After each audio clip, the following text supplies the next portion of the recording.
And now, it's that time of the week once again. Welcome to the Departure Lounge podcast with your hosts, Tom Whittle and Steve Wooldridge. Your ticket to the home of aviation podcasts. Sit back, relax, and enjoy the flight.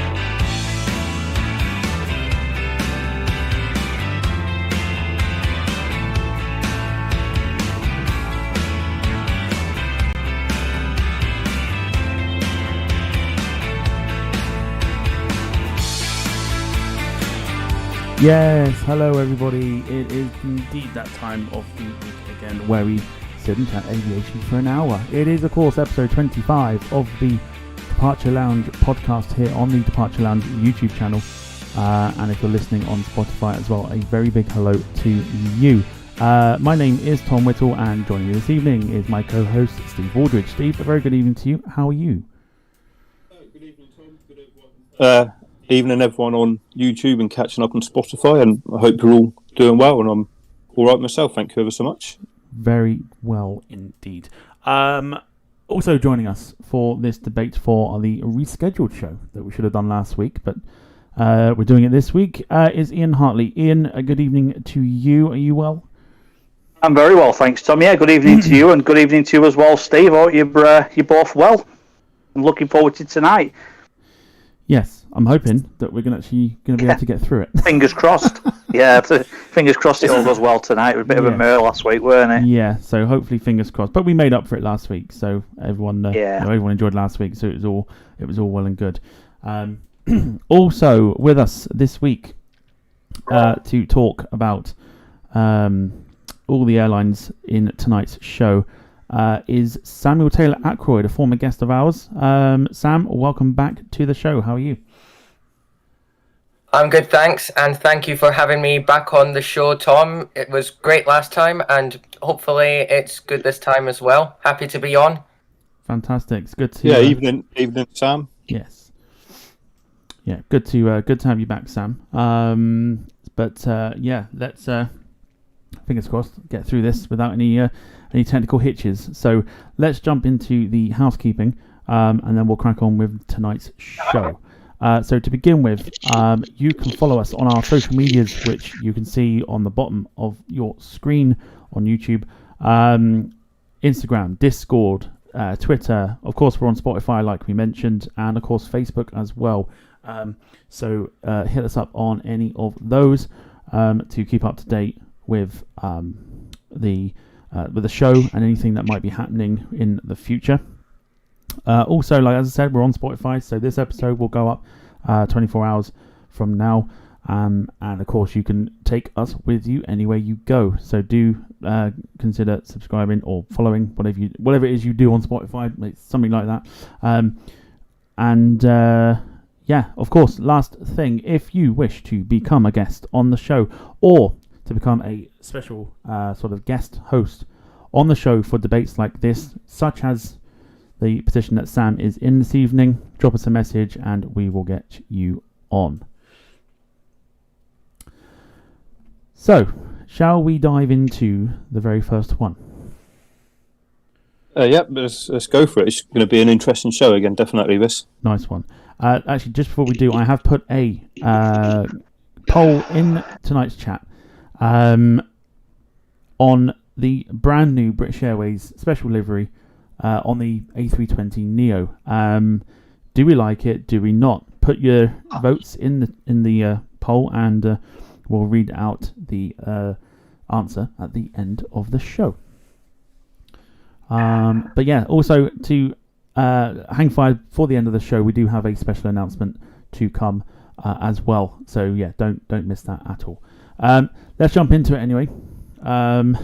So we're going to kick things off with the airline that seemed to have not just gone out of business, but also broke our stream last week. So we're going to quickly cover the history of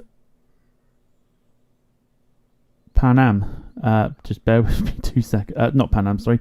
Air Berlin. I've just thrown myself off because of the background there. Let me just readjust that. Might have to do that for every one of them. But no, it doesn't matter. So Steve, let's recap on the history of Air Berlin. So Air Berlin, whilst being obviously a German name, were actually registered as a company in the USA, which was a clever marketing strategy, because when Germany was divided, it actually allowed them into West Berlin, which no other German airlines at the time were allowed to do. So sort of their early sort of days, they were very successful at what they did. But obviously, as time went on, they got themselves into sort of financial trouble, and obviously left our skies sort of in the last few years. Yeah, so they started off to basically, to briefly sort of sum it up, founded in 1978 as Air Berlin USA, started off as an American company, and then following the German reunification, Air Berlin was sold and became a German company like I said, because of the, as Steve mentioned, the reunification of East and West Germany as one sort of allowed this to go ahead. They joined the One World Alliance in 2012, which we discussed on our Three Alliance show a couple of weeks ago. And then they filed for bankruptcy in August of 2017 before they ceased operations in October of the same year. We also mentioned, of course, the controversy that happened with the two German pilots, which should have landed their A330, went around and flew over the terminal at 100 feet, which was very risky with 200 passengers on board. And obviously, a lot of people inside the terminal thought that the plane was going to crash. So you can sort of understand sort of the scale of just how sort of controversial that sort of decision was to do that as a send off. Yeah, and they sort of had a partnership with Etihad, who started off just as a minority stakeholder, but they then increased their shareholding to 30%, which gave them a controlling stake in sort of negotiations, board meetings, and whatever. But after Etihad pulled out, it left the company with a 315 million euro loss the year after, which was sort of the final nail in the coffin for it, unfortunately. Yes, it was. Ian, what were your thoughts on, of course, Air Berlin? They did start off, didn't they? Really, really, really strong, and they had a pretty successful, I would say, first half of the career. And like you were just saying, then I think we're about 2007 where they started reporting losses. 2008. They started reporting losses, and it just escalated and just, I would say, spiraled out of control. The losses they were making year upon year, and I think with all things being what they were, I mean, you've got terrorism and things like that, and you've also got crude oil prices going up and down and all the rest of it, and I think it just became too much for them, and I just don't think it was sustainable. Yeah, the German government actually gave them 150 million euro a bridging loan to try and sort of pull them through the difficult period, and it obviously just got swallowed up with debtors and that, and it never unfortunately touched the tide for them. Well, that was it. In 2011, they reported a loss of minus 420 million, and then they must have got the bridging loan the year after, and they reported a 6.8 positive 6.8 million pound profit, net profit, and then again the year after it just spiraled again and went back to 315 in the red. So it was just unsustainable as a business, obviously, and it was just like I say, it just spiraled out of control for them. And I think they must have just took the finger off the button and just lost control of it, to be quite honest. I think once you start making them kinds of losses, it'd take some coming back from, wouldn't it? To be fair, it'd take some clever people to pull you out of that, wouldn't it? Yeah. So I think there was sort of a relatively happy ending for the staff, as Lufthansa bought up 81 of their aircraft and took on 3,000 of the staff into their operations. So, sort of from a human cost, it wasn't as significant as it could have been. No, That's very as true, we which were is talking, always a good thing, isn't it? No, as we were just mentioning there, like the figures and stuff, it is literally sort of all over the place in terms of they made, like you say, 2008, 75 million euro loss, and then they sort of recovered it, and then they lost it, and then they lost it, and then recovered it, then lost it, and then it just, I think from 2012 onwards, that's just when it all became sort of a bit too much for them, and like I say, they were just losing more and more each year, and not only that, but they were up until like 2011 sort of flying nearly sort of 36 million passengers, and then from there it starts to drop off a bit. So if you're making a loss and you're not getting the passengers on, then it's kind of only going to go one way, isn't it? Absolutely. Sorry, I was going to say, you can see from 2011 up to 2015, they lost 5 million passengers a year. And I think they ended up in 2016 with 28 million passengers. A loss of 7 million passengers in 5 years. That's an absolutely massive amount. I mean, how many aircraft full of people is that? It's just crazy, isn't it? It is. You can see why Etihad got nervous and sort of pulled out their investment, can't you? With that sort of loss of numbers, loss of income. Definitely. Absolutely. But that was what we sort of mentioned yesterday. Last week, I should say. So fingers crossed. Click on to the next one. Won't break it, but we will move on to obviously where we left off last week, and we are looking this time at what I call a brand name, but it's one of the biggest names that you could ever find. Pan American Airways, founded in March 1927. They're one of the oldest airlines on our list for this evening, and this is where we sort of, I mean, like I mentioned last week, it was before my time, so it was a year before I was actually born that they went sort of under, for various reasons, which we are going to sort of jump onto. So I've lost my notes.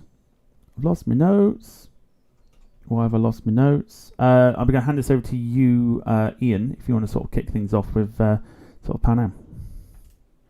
Oh yeah, I'll give it a go. I mean, what can you say about it? I mean, they were founded in March the 14th, 1927, something that, like, it was knocking on 100 years ago. I would say they became probably the most iconic airline ever, really, to be quite honest. They've just been around what seems to be forever. Everybody knows them. And the people who flew with them, I'm sure they all enjoyed their experiences with them. And then they flew all kinds of flying boats and all kinds of things, to be quite honest. And to get, I think was it called One Trip?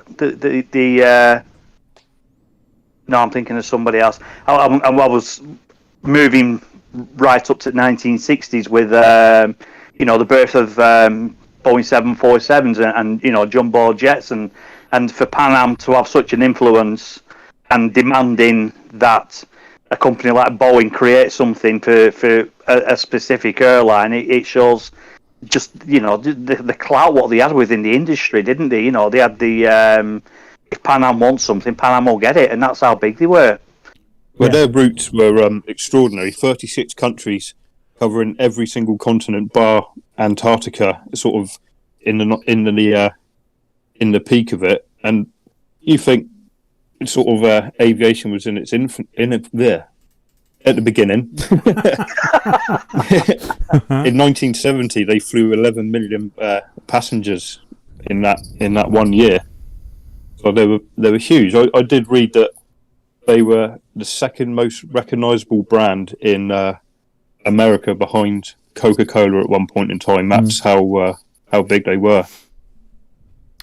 Yeah. Yeah, they were massive, weren't they? Yeah. So like we said, they were founded in 1927. This was all to do with sort of doing mail, post-mail flights from Florida down to Cuba, and that's basically how they started with the flying boats, and then sort of they saw the opportunity to kind of go a bit further with what they were doing, and then, like you say, if we skip sort of how they started from the mail side of things, right up until sort of the jet age of aviation, that even before the DC-8s and 707s of the world sort of came in, they were operating the Lockheed Constellation, the Boeing 377 Strato Cruiser, and of course DC-4s as well. Well, they were innovators, weren't they? They were the first company to fly a jet which was New York to Paris, which was a 707, and they were also the first ever company to offer an economy class on their aircraft. That's true. They were sort of not competing, but they were sort of looking to create like records as well with, challenging with Transworld Airways. It's one of the two. You think I'd know this? It's TWA basically. And what they did, so I'll just run through a quick sort of list of what I've got here. So Pan Am scheduled 7 DC-4s. This is in January 1946, a week from LaGuardia to London Herne Airport, which of course is nowadays, Steve? Yes, yeah. Bournemouth Airport. And it took from LaGuardia to Bournemouth 17 hours and 40 minutes, including stops, or if they were going to Lisbon, which was the other flights they were scheduling, it was 20 hours and 45 minutes, which, if you think nowadays, is absolutely unheard of, to sort of book a flight from say New York area to London, to like England, like south of England, Bournemouth, or even like London, and it's taken like almost a day. Like, you associate that now with going to like Australia, don't you? Yeah, absolutely, yeah. But obviously, in those times, that was like cutting edge, wasn't it? The fact that they could connect you to the other side of the world in just sort of short of a day would have been sort of out there, wouldn't it? Really? Yeah, it's crazy. If we compare that to a Boeing 314 flying boat, which is what they were operating at the time before moving on to sort of your piston prop engines planes. Once every 2 weeks for the flying boats to Lisbon, and this took 29 hours and 30 minutes. And of course, soon after, the flying boat flights retired. So you could obviously see them sort of moving in the right direction with the time that it was taken to get to sort of its main destinations at the time. So TWA also sort of wanted a piece of this sort of transatlantic sort of challenge, as you will. That's how they sort of announced it anyway, by introducing the pressurized and much faster Lockheed Constellations. And this, of course, resulted in Pan Am ordering its own Constellation fleet. And it's sort of an iconic plane for Pan Am, isn't it? The Constellation. Yeah, no, it certainly is. Definitely, they were quite unlucky in a sense. They spent $500 million on 747s, which sort of in that time with inflation's a huge amount of money. And shortly afterwards, the price of fuel went up by 400%, and it caused them all sorts of losses off the back of that, unfortunately. So between 69 and 76, they lost $364 million and were nudging £1 billion in debt, Yeah. even back in the late 70s there. Yeah. So like we sort of mentioned, moving on from sort of like say the piston engines, they moved into the 707 DC-8 jet age, and they were the launch customer for the 707, placing an order of 20 in October 1955, and of course ordering sort of the rival to that, which was the DC-8 as well. So it was a good mix of sort of at that time sort of groundbreaking airliners, which would allow them to obviously get across the Atlantic a bit quicker than what you'd be able to do in a sort of a DC-4 or a flying boat sort of thing back in the day. Yeah, absolutely. And I did read they did try to do, when times got a bit harder, they tried to do some domestic flights, but United America were so incensed they actually complained to Congress that it would create an unfair marketplace, and Congress actually upheld it. And it wasn't until 78 that they sort of revoked that decision, and Pan Am went and bought an American sort of internal company called National Airlines for $437 million. But that also went on in the first year to lose them $18.9 million. So that sort of gamble didn't particularly pay off for them, unfortunately, and sort of added to the mounting debts that they were facing at that time. Catch-22, isn't it, I suppose? Add into that as well. I think politics might have played a big part in it as well. So I was just looking then, the airport fees, what they were paying $4,200 to land a plane in Sydney, while Australian carrier Qantas was only paying $178 to land a jet in Los Angeles. And the US Mail were paying other carriers 5 times more to carry US Post than what they were actually paying Pan Am.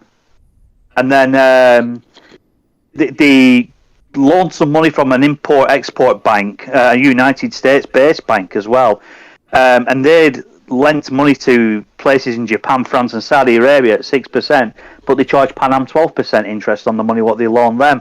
And I think things like that, a lot of small things happened, which just kept piling the debt on and just putting the pressure on Pan Am. And I think, you can look at it and say they were badly treated, weren't they, at one point?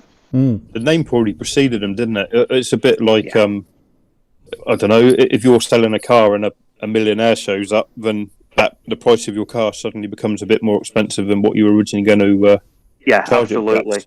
Yeah, absolutely. Yeah. So I'll just quickly run through a bit more of its sort of history. And then what I want to do, I want to bring sort of Sam into this sort of part of the conversation. So like we said, they were the launch customer of the 747, which obviously was particularly sort of built for them. I think that's, like we said, that's how much stroke they had sort of in the industry. There were also plans for Concorde to be part of the fleet. They actually all sort of ordered a few of them. But then due to the sort of the sonic boom arguments that were sort of taking place, they then sort of took their order and decided to scrap it. Later sort of putting an order in for what was to be the Boeing 2707, which was the American version, which obviously never saw the light of day. Destination-wise, or more likely sort of hub-wise, their main hubs were Frankfurt, Germany, New York, London Heathrow, Miami, Tokyo, Haneda and Narita. Narita came after Haneda. And then it had focus cities as well, which is why if you were to look on photo websites, you'd often see sort of Pan Am aircraft at these airports. So Berlin, Honolulu, Hong Kong, Boston, Houston, Los Angeles, Chicago, San Francisco and Washington. Now, as being one person that's looked through photos on many various different websites, I've often seen sort of 737-200s of Pan Am sitting at Heathrow thinking, well, they didn't get across the channel, not channel, the Atlantic, or 727s and things like that.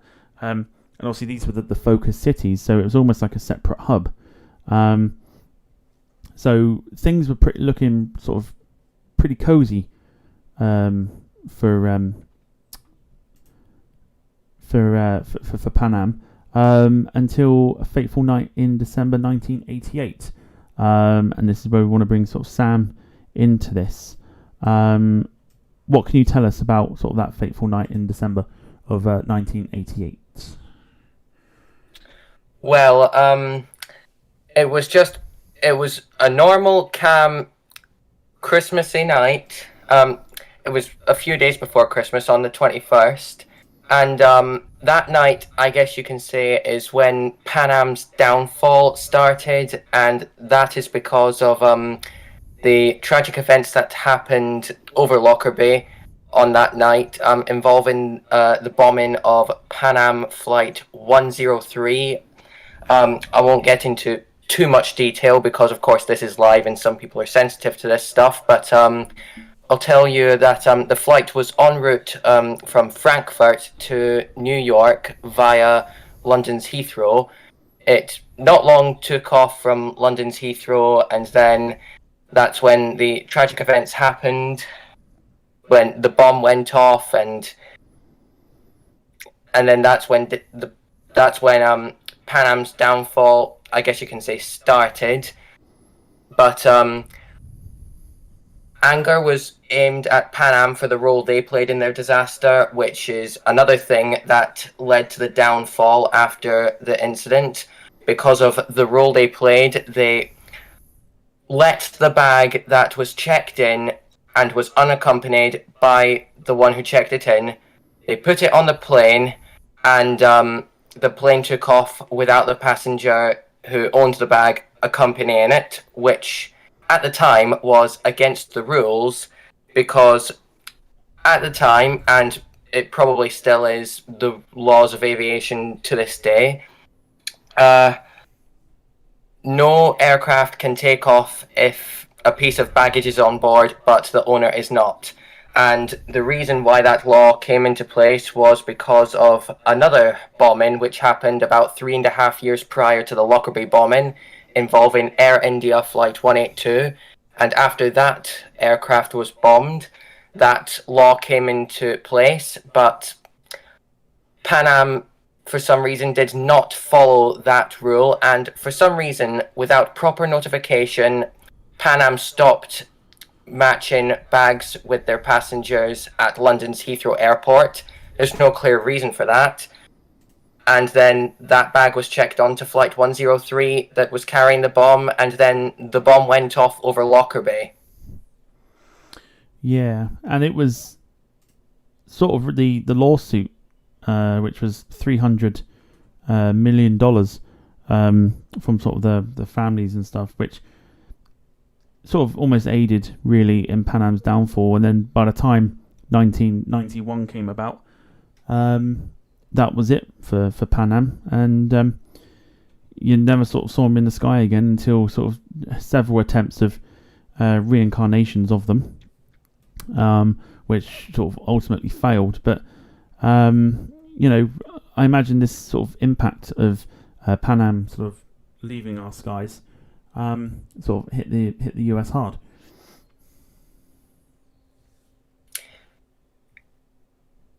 Yeah, no, it certainly did, didn't it? And unfortunately, I don't think it's that event isn't something that they've managed to sort of shake off. It's almost synonymous with Pan Am.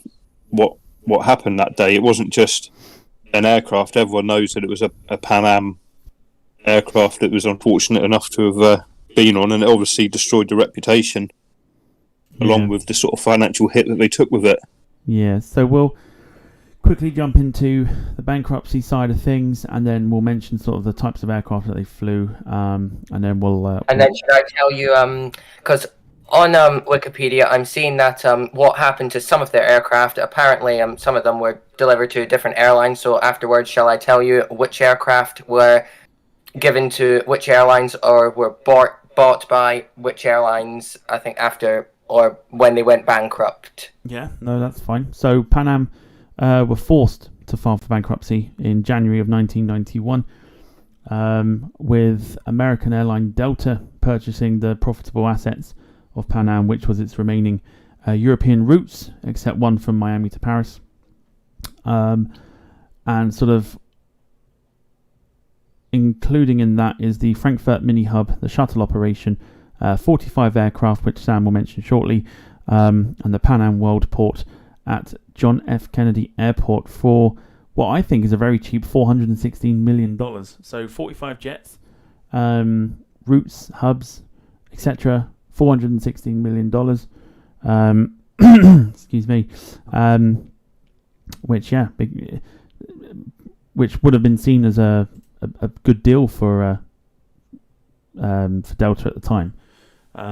But Sam, tell us sort of in those, out of the planes that were sort of left and where they went to.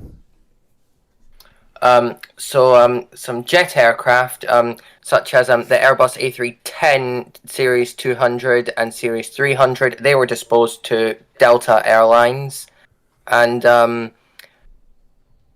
they were apparently supposed to have some Airbus A320s. They were apparently on order, but then they were cancelled. They, of course, had some Boeing 707s, Series 100, and oh, never mind. It's not a very clear note. Yeah, these notes aren't exactly the best. The operation. I don't know if any of you read this. There was actually a message left on the answer phone in the head office, and it just simply said "shut it down." That was how Pan Am finished. It was quite a kind of abrupt, sad way to end such a prestigious airline. Yeah, just an answer phone message saying to shut it down. Yeah, so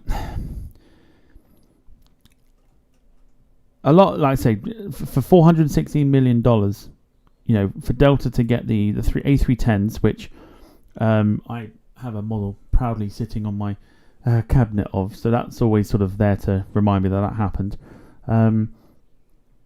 But yeah, a lot of the aircraft, like the TriStars that they had as well, were they went to United Airlines, but this was obviously before the bankruptcy sort of thing. And of course, as Sam said, they did have 50 A320s on order, which obviously never happened. But 16 of them did get delivered to Braniff, which was another American airline, which obviously sadly we won't be mentioning about tonight, but maybe for another stream we can do that. But it's and even sort of, what's it now, like 20 years on now, or will be 20 years this year in December. Sorry, not December, January. It's already 20 years. It's 21 years next year. The name is still huge in the aviation industry, and you can still see sort of parts of it in and around sort of America. So yeah, it's still a huge name. But we do have more huge names to come, which we will get on to next. But before we do that, Ian, I'll just quickly hand over to you to read out some comments. Yep. So we've got, let me have a look at some good evenings and hellos. And we've got Ricky Grimshaw, who's put an icon of a little aircraft at the side of his name. So good evening to you. Hello. JRS Aviation, good evening to you. Good evening to Grey Blue as well. Hello. Rob Brown, Plane Spotting. Good evening, guys. And Rob Brown, Plane Spotting. Sad Pan Am and West of Scotland connection with Lockerbie. Clipper Maid of the Seas was in contact with Prestwick Area Control when it disappeared. Clipper Maid of the Seas was in contact with Prestwick Area Control. Maid of the Sea was the name of the aircraft, I think. Yeah. Wonderful. Yeah. So I've just put my phone on charge. Lovely. So sad. Let's move on to what is to us probably another big name here in the UK, which is one of the more recent departures from our skies, and one that I think hit the travel industry very, very hard. And that is, of course, Monarch Airlines. A well-known name, founded in 1967. So again, one of the sort of the big players in sort of the aviation industry. Did anyone see this coming, or? No, they were a massive company. They never never used to fly into Bournemouth unless we had sort of fog diverts from Gatwick. But it was huge news when they disappeared. That's for sure. I think it came out of blue, didn't it?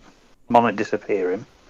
I remember going to Manchester and they were pretty much staple in Manchester, Monarch, like they were with Thomas Cook and what have you. And you see a Monarch coming in, they were always nice to see and what have you. But one day they were there, and next day they'd gone, didn't they? Yeah. So they sort of, I'd say they operated sort of a biggish. A biggish sort of fleet operating the likes of the A300s, the A320s, 757s, while sort of mixing up with a few other aircraft as well. And yeah, it is sad to see that Monarch at one point, like you say, were very prominent in the skies, and all of a sudden, sort of coming out of I suppose nearly nowhere. But at that point, excuse me, before one of the other airlines, which we'll be looking at shortly. It was the biggest airline collapse in UK history, leaving 100,000 passengers stranded at the time. So, do you remember what sort of happened on the morning after the airline went bust? There was obviously the repatriating sort of process had to begin and all that sort of business, but. You think they had 43 destinations? That's a lot of logistical sort of jiggling to get everyone back home again. It's not as if they were just flying to sort of a handful of airports. There would have been customers sort of all over Europe and beyond, sort of stuck. Yeah. Well, I will just say very quickly, just before we do go on with more. Sam sadly has to leave us. But thank you for coming in anyway, Sam, and joining us for 40 minutes. Yeah, cheers, Sam. Thank you, Sam. And thanks for having me on. Sorry that I'm leaving while the podcast is still going on, but I'm still grateful that you invited me on. Our pleasure. Yeah, take care, and we'll speak to you again soon. Yeah, take care, Sam. Yeah, cheers, mate. Take care, guys. Bye. Bye. Bye. So Monarch were sort of excuse me. For those that might not know, low-cost carrier, taking you to holiday destinations, package holidays, etc. The headquarters were at Luton and had operating bases at Birmingham, Leeds, Bradford, Gatwick, and Manchester.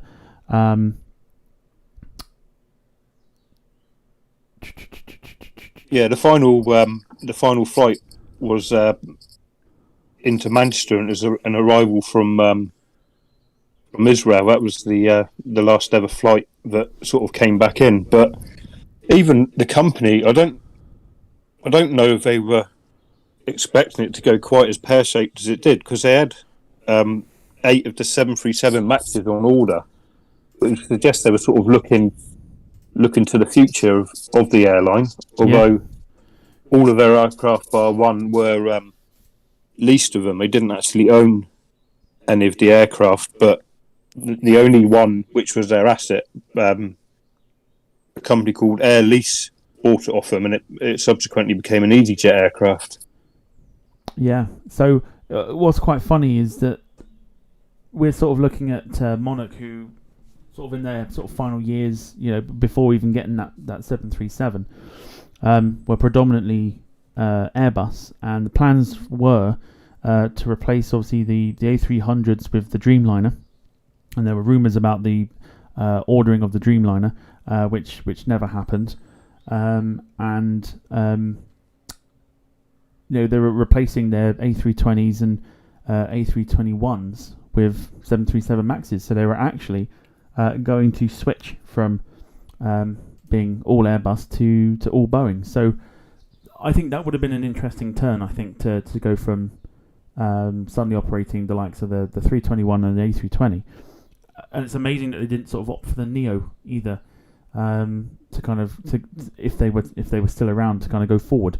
So for them to sort of switch up and go, actually, we'll go with the Maxes, I think that was probably the indication, which is why they leased that 737, which was from Pegasus. And it obviously sort of worked out well for them, and went, well, we may as well go for the Maxes instead then. Yeah, they certainly had a big fleet of the A321s, which are sort of they've become sort of prominent now, haven't they? With JetBlue sort of taking them and all that kind of thing. They could have expanded and possibly gone transatlantic with it, but obviously it wasn't meant to be, and it never sort of came to anything more than what they were. Yeah, so to go sort of all the way back to the beginning, the airline was founded by two gentlemen who had previously been directors at the very old airline of British Eagle, for those that if anybody that might remember them. And they sort of announced at the time, which was very unlike typical airlines, to sort of just be a holiday maker airline to tourism hotspots in Europe. And it was sort of frowned upon, really, because all the airlines that you saw that were around didn't really sort of understand why Monarch were going to go down this particular route, and they obviously thought it wasn't going to work.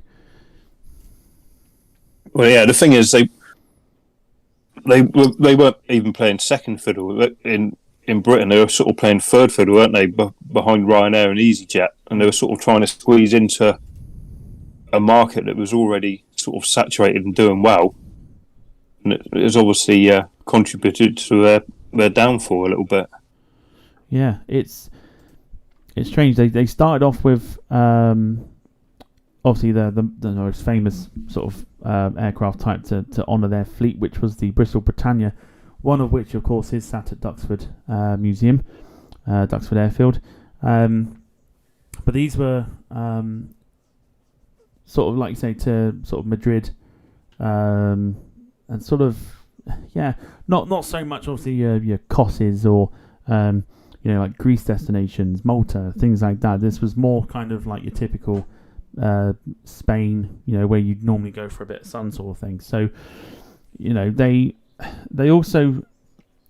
moved away from that in the 70s and took on the Boeing 720, which was a shorter version of the 707 for sort of shorter flights and shorter runways. So this was a perfect aircraft for them to sort of expand a little bit more. But yeah, by that point they were rebrand. They were sort of changing their logos up. They were ordering brand new aircraft, such as sort of the BAC 111s at the time. They also ordered the a couple of 737-200s, and yeah, it was an interesting time for Monarch because they were trying to sort of dive into a part of the market that no airline was going into at the time. Yeah, so I'll just bring Ian in quickly, because obviously Manchester is your local airport. How sort of prominent were they in Manchester, and how much did Manchester suffer as a result of them sort of disappearing, as it were? Yeah, Manchester was one of the main hubs, weren't it? And like I say, they were pretty much staple there, weren't they? Like the Thomas Cooks were, and even Ryanair and EasyJet were. Now, when they did disappear, the trouble is with any airline, they're soon forgot about within the industry, and the gaps soon get filled in, don't they? If somebody disappears, somebody else will soon come along and take that place, won't they? And I think that's what just happened with Monarch. I think I was looking at the comment section there, and I was just reading. Rob Brown Plane Spotting was saying that Monarch struggled with identity. They were never sure if they were a low-cost airline or a long or short-haul holiday charter airline. And I think that with Monarch, they sort of moved into territory where Ryanair didn't really tread, or where EasyJet didn't tread, moving into flying to places like Israel and Syria and places like that. And I think once these even Turkey was another one, and once these places became politically unstable, then people just didn't want to go to them anymore. And I think that was a small part of the downfall, that they'd gone to some of these like politically unstable places, and people were filling planes up. But as soon as it sort of started going pear-shaped in that particular country, then obviously Monarch couldn't get the people to go there anymore, and there was nowhere else for these planes to go, because like Steve was saying earlier, the market's saturated with low-cost airlines, isn't it? Yeah, no, that's it. And there's sort of a degree of irony that a lot of these planes, when they went back to the leasing companies, did end up at your companies like EasyJet, Iberia, Azul Airlines. They sort of took the main bulk of them. So the aircraft sort of carry on, and they're flying for sort of the companies that help put them out of business to a degree. Yeah, I think there was they used to call it the Monarch Cook, didn't they? What used to go into Manchester, which were taught by Thomas Cook. I was just thinking about that then. They used to call it the Monarch Cook, didn't they? And it was like the old Monarch livery with the Thomas Cook. Yeah, a lovely thing just stuck hybrid up outside of it. Yeah, yeah, one of the Thomas Cook hybrid planes. Yeah. So there's some fascinating sort of aircraft that have actually graced Monarch's fleet before. Obviously, the more sort of famous one being the sole DC-10 that they operated, which had the registration of Golf Delta Mike Charlie Alpha, which of course sits at the viewing park at Manchester now, with just the nose and forward section sitting there as well, just as a reminder, because Ian, if I'm correct, the DC-10 was actually based there, wasn't it? I wouldn't like to say, Tom. I really, really can't answer that. I don't know. I'm gonna say probably, if it's still yeah, there. probably, yeah, Yes. yeah. But no. So again, they leased MD-11s as well to sort of kick off their sort of adventure, sort of long haul.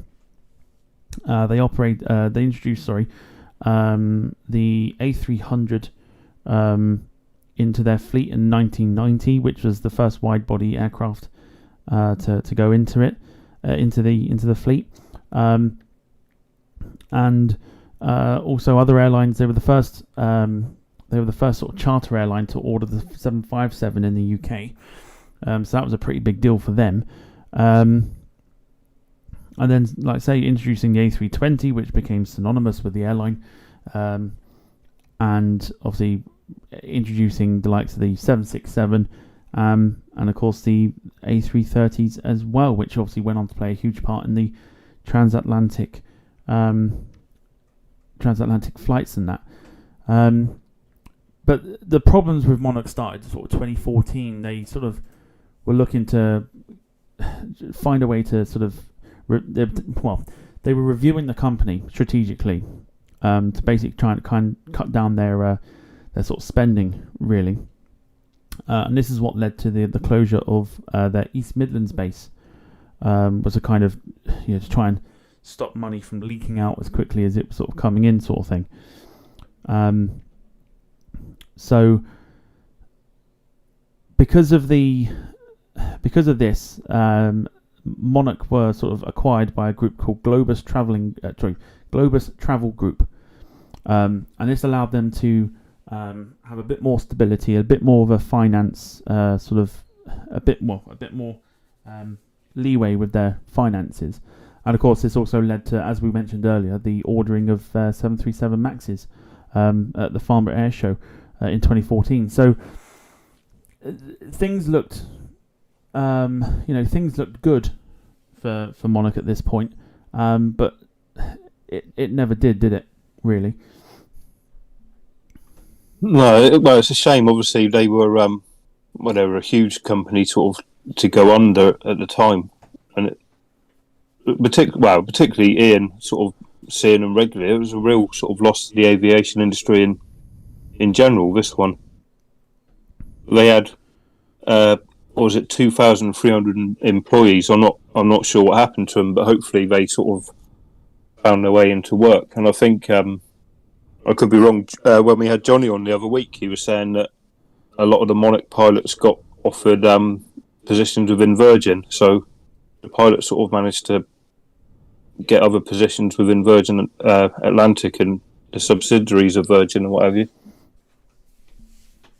Yeah, I think though with the time that Monarch went bust, I think it was a really, really difficult time for some other airlines as well, which we're going to talk about, aren't we? So I'd imagine, like you were saying about people getting re-employed and stuff like that. I mean, if you could see what was over the horizon, it wasn't a good time for airlines, really, was it? These particular years. It was all starting to go pear shaped, weren't it, for quite a few of them, not just Monarch. Particularly say ones we come on to later on. There's some real sort of big hitters, isn't there, in there? Yeah. So sadly, like I was saying, October the 2nd, 2017 at 3:20 in the morning, flight 3785 from Tel Aviv to Manchester landed, and that was the final curtain for Monarch. This left 110,000 passengers stranded, which meant that a huge operation came into play, trying to get people back from their destinations. So a total of 38 aircraft from 15 European, Middle Eastern and Canadian operators were scrambled in to try and get people in. Anything from as small as a 737-300 to a Boeing 747-400. The operation to get everybody back cost £60 million, funded by the Air Travel Trust Fund. And this was the UK's biggest ever post-war repatriation at the time, of course, until what happened 2 years later, which we'll get on to later on in the show. So it was definitely sort of troubling times for Monarch for the last sort of couple of years, and sadly they sort of had to close their doors for the final time, which is a bit sad really, because like I say, they were very popular, very very big in the sort of chartering industry. So bit of a real shame really. Yeah, no, it was certainly, like I said previously, but when they came to Bournemouth on that sort of fog-bound day, it was quite exciting to see them. Delivery's not overly bad, and it was exciting to see sort of something a little bit different at Bournemouth. So it is a real sad loss that Monarch sort of ceased operations. Yeah. We'll move on to our next one. Yeah. A couple of comments in there, Ian, if you want to do that, just while I. I was just thinking of something. I was just thinking, you sort of see a pattern emerging with these airlines like Monarch, and sort of if you're comparing to your low cost carriers like your Ryanair, who have a 737 fleet, or EasyJet, what have a 319, 320 fleet, for instance.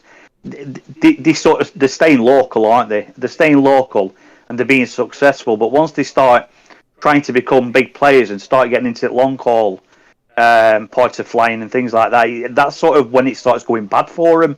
You sort of see it, can't you? If they stay local and stay short haul, then they seem to be okay. But once they start getting these bigger planes and start spreading the wings, sort of thing, and trying to get across to America and going to Far East and what have you, that seems to be sort of part of the downfall, don't you think?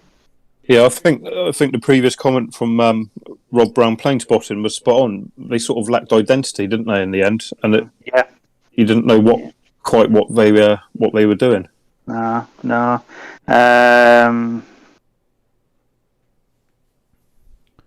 They had two ex-Monarch 320s stored at PIK. Is that Prestwick? Yes, it is. Yeah. After the airline's demise for a while. Yeah, it's a shame. I mean, where did the airlines go to? Is there anything? Did they go anywhere specific? I know they went with a few different carriers, didn't they? Sorry. Majority of their aircraft were actually leased, so they just returned to their leasing companies, and then the 321s were also leased, so they went back to sort of their leasing company and got redistributed amongst sort of other airlines as and when they were required. Mm. Yes. So, Alderney Flying says that they loved Monarch, which I think a lot of people did, as well. I never actually saw them in a spotting sort of way, but as an airline themselves, like they were great, and sort of that hit me hard when they left the skies. I don't know about you guys. Yeah, no, definitely they were the real sort of big news, weren't they, at the time? Like they were the biggest, and it came as a real shock when they went under. Yeah. Grey Blue says she's loving the show, but she misses the old layout. The old layout of the show. I don't know what she means there, to be quite honest. Yeah. And then, just one more comment there from Rob Brown, Place Point, saying the 2 Monarch A320 at Prestwick went to Holland, then went on to Aviation Airlines, in Greece. So let's move on to the next one. And the next one's a bit of a history lesson, not just for me, but probably for a lot of people here that weren't born in the 70s, or even before that, really. It is, of course, the big name of Laker Airways. And I'm going to hand this one over to you, Steve, if you want to get the ball rolling. So Laker was sort of, without sort of disrespecting them, the original sort of Ryanair. They tried to do low cost flights, and it was sort of revolutionary and new, and a lot of sort of the big players weren't massive fans of it, would be fair to say, and they quite aggressively sort of bullied Laker into sort of a lot of trouble, and eventually sort of hitting the wall. Like how aggressive they were towards Laker, it was unbelievable, really. So, from what I can gather, Laker were kind of the sort of the founders, really, of like the low cost travel, because he had the American sort of setup originally, and then wanted to bring this over to the UK to also begin the whole low cost operations. And like you say, the reading that we did sort of during the week, and that the way that they kind of it was almost like they took offence to it, didn't they? Oh yeah, like some of the practices, like the General Electric offered a 5 million bailout, and British Caledonian got such a huff about it, they wrote to say they'd boycott all their engines if they actually went through and lent them this money to sort of help bail him out. That was sort of how aggressive these companies got towards him. Yeah. This is all just to kind of almost like reinvent the airline industry, really, to try and give a bit more of a sort of cheaper fares and stuff, wasn't it? Yeah, definitely. And obviously the companies that were around at the time sort of took the real hump with it and started undercutting and really sort of playing hard ball to him, and eventually it sort of was the downward spiral for him. But the actual idea of what he had was great, but the problem was in the summer months he could sustain the numbers of passengers to make it sustainable and work for him. But the rest of the year, with the drop off when it wasn't sort of school holidays or Christmas or whatever, he was really struggling to turn his operations into a profit. Yeah. So they were based at Gatwick, or that's when they sort of, when they started their commercial operations, it's from Gatwick Airport, and this was started with 2 Bristol Britannia aircraft. Of course, the livery with the red and black sort of stripes was the adaptation of Laker's racing colours. So the aircraft were adorned with that. And they were only in the Britannias were only in for a short time before they were replaced with the BAC 111, and that aircraft did really well for them as well. Sort of given the option of sort of short haul flights to sort of your destinations such as sort of the Mediterranean and the Canary Islands and things like that, and like say, like pretty much in the same way that Monarch, when they started out, going off to sort of the sort of going off of the blueprint that Monarch had, which was go to Spain and go to like the well-known holiday places, which at the time, sort of thing. Yeah, obviously he was around for long enough that it was sort of working for him to a point, until well, yeah, like I previously said, until everyone's sort of getting their hump on and wanting a slice of the cake, and they were getting a bit jealous that it was working for him. But the business model was relatively decent. Like, he was sort of the pioneering person who decided to sort of pack the planes full at cheaper rates and what have you. Yeah, if it wasn't for Freddie Laker, we probably wouldn't have the likes of Ryanair and EasyJet and everyone else that sort of tried it before. Tried it after Freddie Laker sort of came out with this project. So there's a lot to kind of be thankful for if you're sort of EasyJet or Ryanair, isn't there? Yeah, no, absolutely. He did go on to successfully get damages, didn't he, from the IATA members, which included BA, British Caledonian, Pan Am, Air France, Swissair, to name a few. And he did actually, he got damages, and I think British Airways actually gave him additional damages, which actually meant when the company did eventually fold, he managed to use that money to clear the debt. So he didn't sort of go broke on people for millions. He managed to sort of clear his overheads and his assets a little bit off the back of those airlines agreeing that they'd sort of shafted him, for want of a better term of expression. Yeah. And it's the same with, we were talking about him sort of pioneering a lot of things. Like the list of things that he introduced was absolutely fun, like almost out of this world sort of thing. Rob Brown Planespottings touched upon it using a reduced thrust takeoff technique to reduce sort of the wear and tear in the engines. He also introduced a faster climb for reduced fuel consumption for the BAC 111s. So, for example, Laker Airways instructed the departing 111 crews to tune into other jet aircraft taken off ahead of them and to begin a conversation with the other aircraft's crew whilst continuing their climb. And the aim of this was to basically obtain information about the other aircraft's altitude to encourage that aircraft's crew to climb to their upper cruising altitude as quickly as possible, so that the 111s could actually maintain their sort of cruising altitude in the shortest time possible.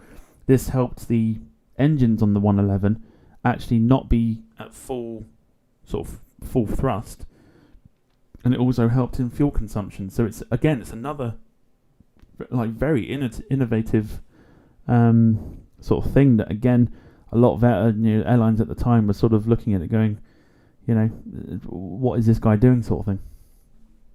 Yeah, I dare say Ryanair still, well, they seem to do it, don't they? They seem to take off steep, land steep Ryanair. I don't know if it's an illusion, but if it's not, it's certainly something that's stuck with the industry even today. You'd have thought so. There's so many different sort of things that Freddie Laker brought into the aviation industry, and you could see sort of most of that really to sort of implemented, like you say, with Ryanair sort of nowadays, really. Trying to sort of make it as affordable as possible, and and less time sitting on the ground, sort of thing. Yeah, no, absolutely. It's not. I know Ian's a little bit older than us, but I don't suppose you would have seen one of these in person, had you, Ian? No, not at all, Steve. No, I'm afraid not. I was just going through some of his stuff, though. Some of the things what you were just hitting on them with the faster climbs and the reduced thrust technique and things like that as well. And there were other things as well. And as I was reading through it, I'm sort of... Freddie Laker just wanted normal people to go on nice holidays abroad. He wanted to fill his planes up best he could and get them out there. So what he did, he reduced the baggage allowance, didn't he? And made the baggage allowance, was it 2 kilos less than other airlines, and only put 70 people on these planes, which filled the plane up, made it lighter, but made it more fuel efficient and more cost effective to fly it, which some other airlines weren't able to do that, were they? Because they had higher baggage allowances and they had more seats to fill, they couldn't fly. Well, where Freddie Laker was flying from Gatwick to Tenerife in one go, depending on the wind and what have you, some of his competitors couldn't do that just because they were cramming too much weight into the plane and trying to fill them up that much that they just couldn't. They couldn't do that kind of journey, could they? And I think he was very innovative. It was a clever bloke. You've caught what I had earlier. That's it. I think I have. Yeah, I've spat my teeth all over the place. It was a clever bloke, and like I say, I think he just wanted to get as many people as he could to some of these places. And I think in a lot of ways, he sort of took the when you look at going back to the golden era of your 60s and 70s with when people used to go on a plane, they used to wear the best suit and they used to sit down and have a glass of champagne. Well, Freddie Laker weren't bothered, man. You come in your jeans and t-shirt, get yourself on that plane, get yourself off to Tenerife. And that's what he wanted, weren't it? It was different to what people knew at the time, wasn't it? Absolutely, yeah. And I think a lot of these fancier airlines, they just didn't like it, did they, at all? I think he took the prestigiousness, didn't he, out of the airline? Yeah. But I think you can sort of really sense that he was very customer driven. Like he cared a lot for the customer, sort of, rather than a lot of these airlines sort of don't care as long as they get your money. I think he was quite sort of into the experience, wasn't he, and making it as widely available for the common folk as possible. Absolutely, and if you look after your customer, they're going to come back again, aren't they? They're going to keep coming back, aren't they? If your customer's cared for, they'll keep coming back and using your product, won't they? And I think that goes with any business, really, doesn't it? I suppose any customer-driven business, if you haven't got the customers, you haven't got a business, have you? And I think when there was fewer airlines around, people would think like, well, there's only us doing it, so you either use us or you don't use us. It's up to you. You haven't got many choices, so and that's the difference. When more airlines started coming online, there were more of a choice, weren't there, for people? So people could chop and change a little bit more, couldn't they? And I don't think the bigger airlines liked it, did they, at all?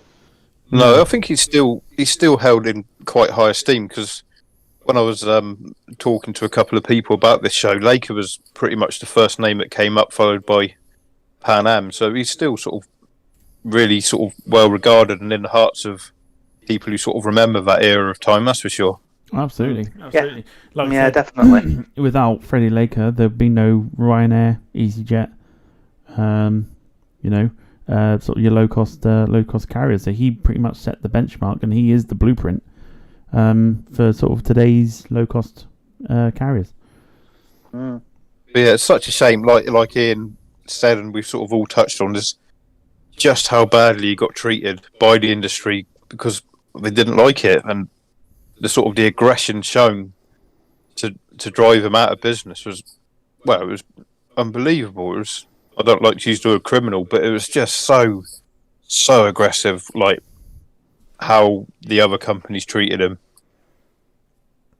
Yeah, they were really nasty, weren't they? But I mean, to be fair to Freddie Laker, his legacy's still living on today, isn't it? Within other airlines, like you say, Steve, with the way Ryanair take off or the way they land and things like that. I mean, whether that's intentional or whether it's not intentional, it's maybe Michael O'Leary's picked up on what Freddie Laker did, and he wants to emulate him in some shape or form, because he had a successful business, really, didn't he? He had a perfectly good business model, and it was just the other airlines that sort of ganged up on him, didn't they, and just wanted him out, didn't they? So Tom might know this. Did any of them get preserved as museum pieces anywhere? Do you know? Do you know? I'm not entirely sure. I'm going to assume probably not. No, that's fair enough. It sort of put you on the spot a little bit. Yeah, but I'm going to assume. I think there are some sort of. Well, the thing is, you've mentioned it. Actually, I'll tell you what has actually come to mind. Somebody told me the other day, because we were, again, a bit like you, I was talking about this show with them. And they mentioned that at Southend Airport, there's a Lakers bar and restaurant which is named after the airline. So the legacy is still there, and that's obviously where a lot of the prestige, and I imagine it's probably like a little museum piece. But yeah, there's a restaurant in Southend called at the airport. Sorry, I should say Lakers bar and restaurant. So I imagine that's probably where you're going to see your uniforms, photos, etc. If anyone's actually been there, do let us know. But the other sort of, before we just disappear onto the next one, an interesting fact is that Laker Airways Limited, which is it's incorporated as a company in England and Wales back in 2013, and its registered offices near to Liverpool's John Lennon. Put my teeth in, shall I? Everyone's doing it now. It's contagious. Oh, dearie me. I'll try and do this again. Liverpool's John Lennon Airport. And it's been, 8 years? And it's still unclear whether they'll start again as an airline. So, could they make a comeback? I'd say it's probably unlikely, but you never know. Yeah, I think like we sort of keep mentioning them, I think Ryanair and EasyJet are doing it so well that the business model's been sort of lifted, isn't it now? And he's going to struggle, or a subsidiary is going to struggle to do what he was doing when it sort of already exists in this era. Yeah. Well, we'll move on to our next one. But before we do that, we are here for the next 45 minutes. So if you're enjoying the show, do drop a like on the stream. That'd be much appreciated. And if you're new around here, please consider subscribing. It will help us out. We are sort of on that final stretch to 1,000 subscribers. So anyone that might be able to subscribe to us, be much appreciated. So next one, we mentioned earlier about Monarch and how they were the sort of the UK's biggest post-war loss of an airline. It then got taken by Thomas Cook. Another one that was very popular, very big, and sort of just, I think this was more of a disappearing out of nowhere, and nobody sort of expected it, really. I mean, there were rumours about like the finances sort of going astray, but yeah, I don't think anybody really saw this coming. No, it was a real big collapse. Obviously, and the amount of people that got stranded, 165,000 people were stranded when it hit the wall, which is, well, even after we spoke about Monarch, it's huge. Trying to get that amount of people back, it's just ridiculous, isn't it? And again, Manchester's got a bit of a bad history on final flights, because the final flight was the Orlando back to Manchester flight was the final Thomas Cook to touch down in the country. Yeah, there was plenty of videos going around of the sort of the last on board the A330 that was coming in from Orlando, and you could see just what it meant to a lot of the crew that sort of didn't really see this coming. They were all heartbroken. They were crying on board. Passengers were sort of applauding them, and it was a real sort of.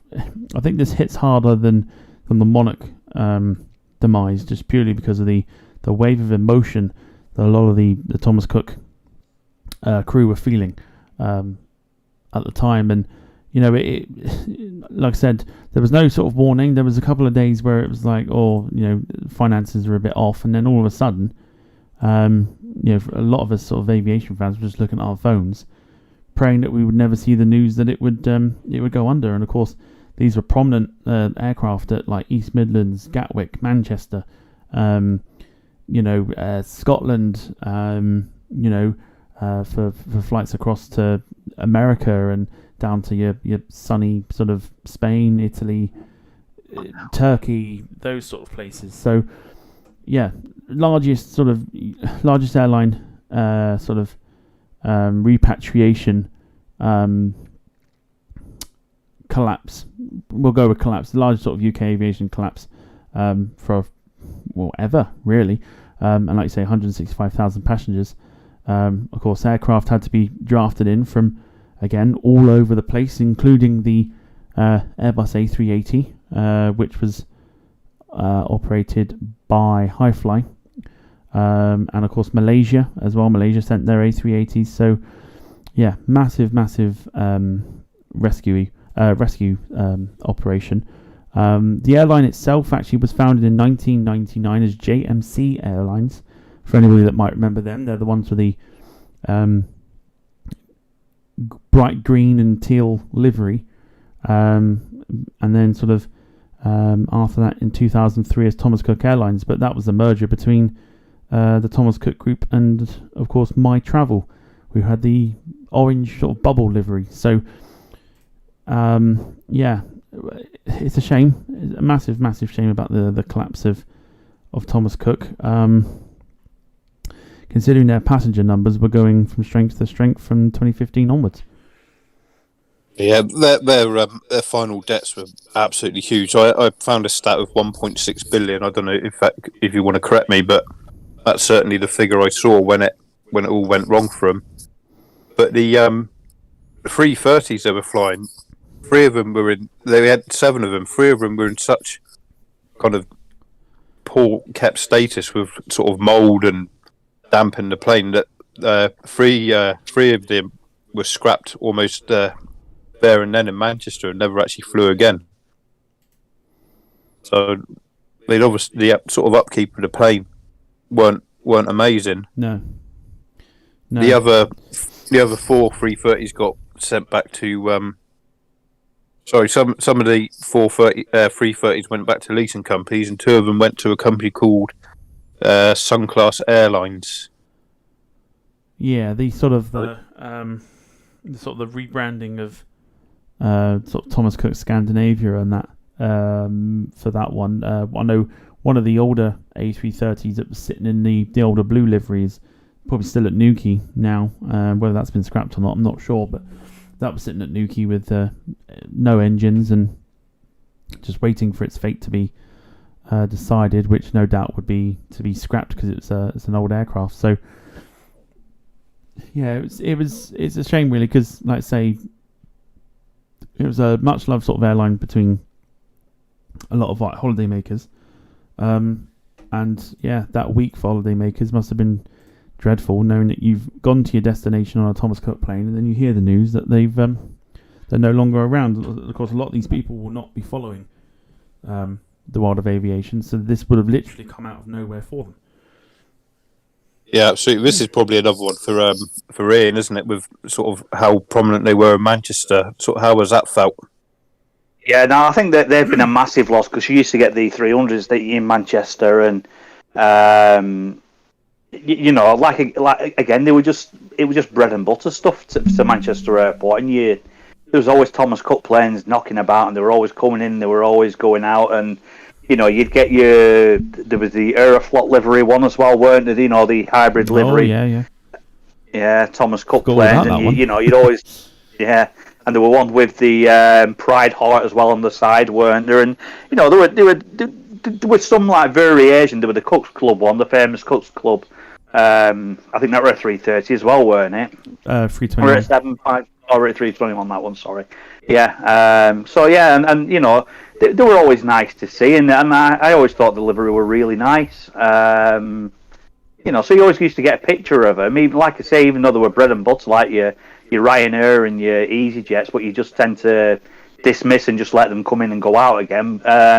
With the Thomas Cook ones, you tended to get pictures of them because there was always a little bit of something about them. You know, there was always something a bit different about them, and yeah, after they'd gone, that was a massive loss to Manchester. Yeah, it really was. Did the sort of Condor ones replace it at all? No, not at all. No, I can't recall it. I mean, I'm wrong, I'm sure, but I don't recall a Condor plane going into Manchester at all.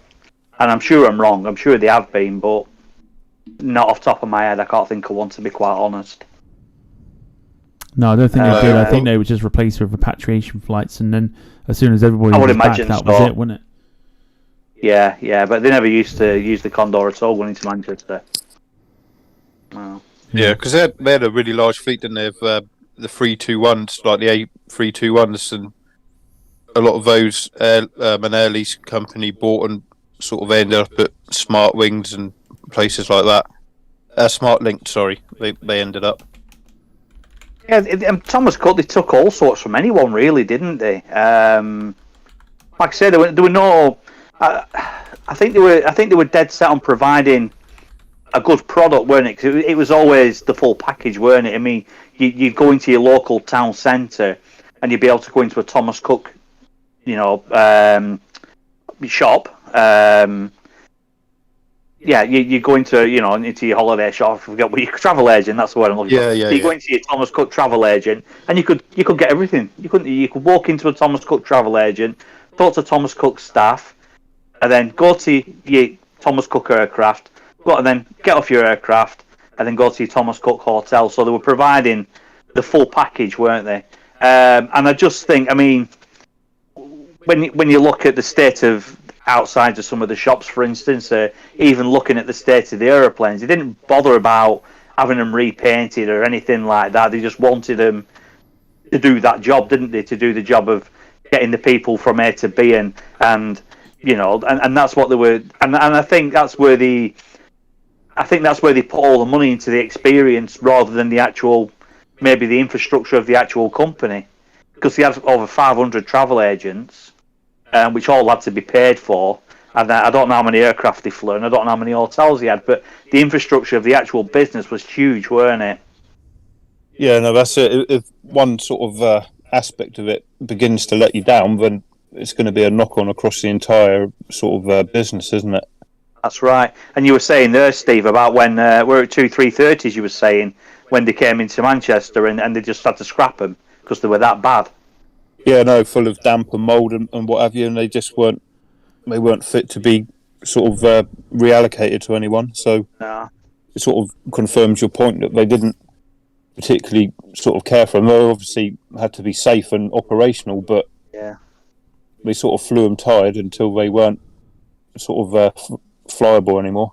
Yeah, and I think maybe that's one of the downfalls. I don't know. Maybe they were sort of, rather than maintaining things and keeping things nice and shiny, they were just running everything into ground, weren't they? And just, suppose, replacing it when it needed replacing at the end of its life. And I don't know whether, as a business, that works or what. I don't know. I don't know. Well, it's funny you should say that. Yeah. A piece of one of those Manchester aircraft is actually sitting in my house. So yeah. So I own one of the tail well, not the full tail section, but a good chunk of the tail section. It'd be great if you could, just have it sitting in the back garden sort of thing. But no, one of the sort of a square section of the tail is sort of sitting in my house, waiting to be sort of framed and that. So it's a bit of history, really. It's amazing to have that and sort of think about where it's been and things like that. But another I've got a couple of 330 wings propping up Gable End on my house, but you can get a better satellite reception. That's That'd be another amazing. Story. Yeah. Well, I take the Cessna to work. I suppose that counts. Oh, dear. But yeah. So another sort of probably the largest in sort of my lifetime to begin with, in terms of just the impact it had on sort of the UK aviation industry. And of course, the next airline that we're now going to get onto had the same effect, which of course is the well-known and much-loved Flybe. Flybe again, sort of a similar sort of thing, really. Although one of the most recent departures from our skies, departing sort of March 2020, just as the global pandemic was starting. This one sort of is another one that sort of, for me, it sucks. Having personally flown them myself and flown them a few times, and each flight has been absolutely flawless.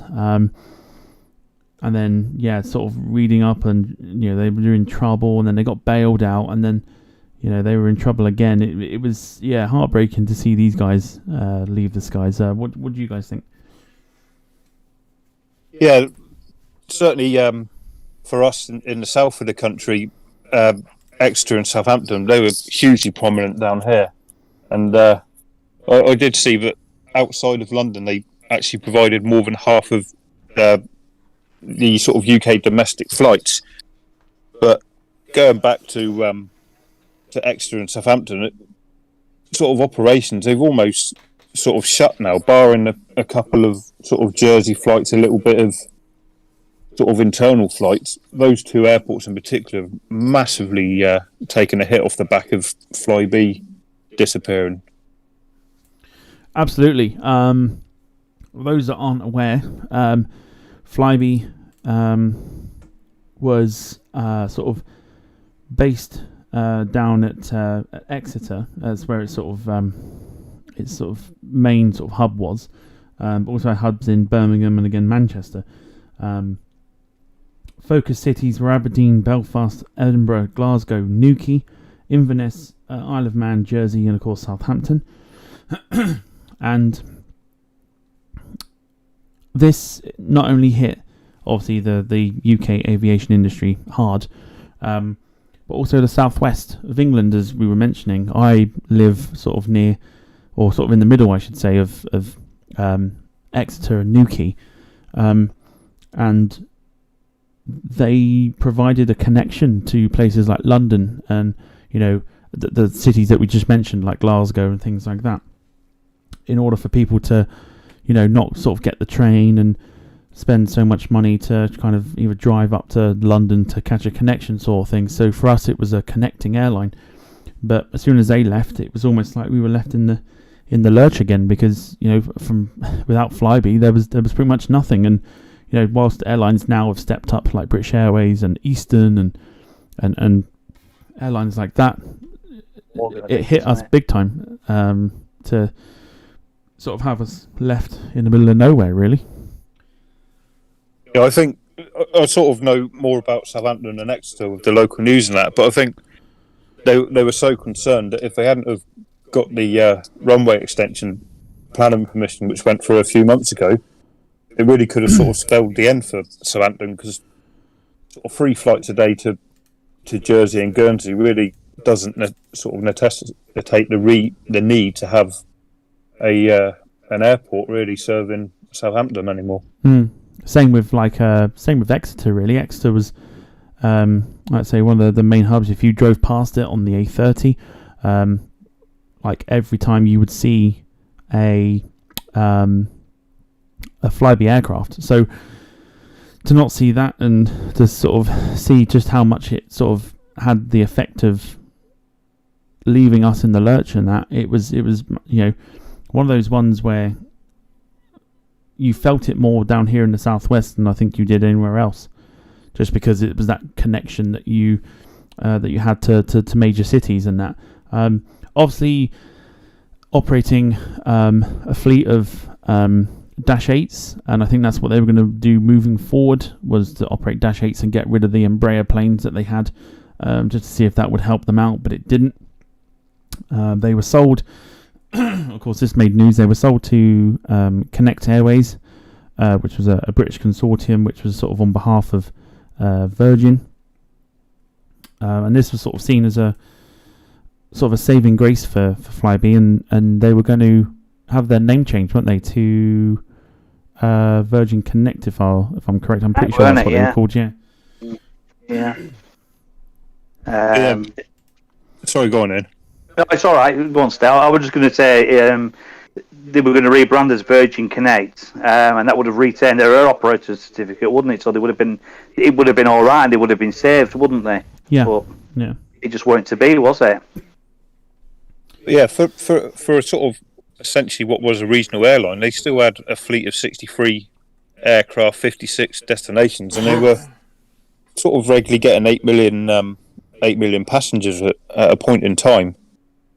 So they were doing okay, but sort of those Embraers you mentioned ended up, for 9 of them went to a company called Bermuda Flybe Leasing, which I assume is probably a subsidiary of Flybe.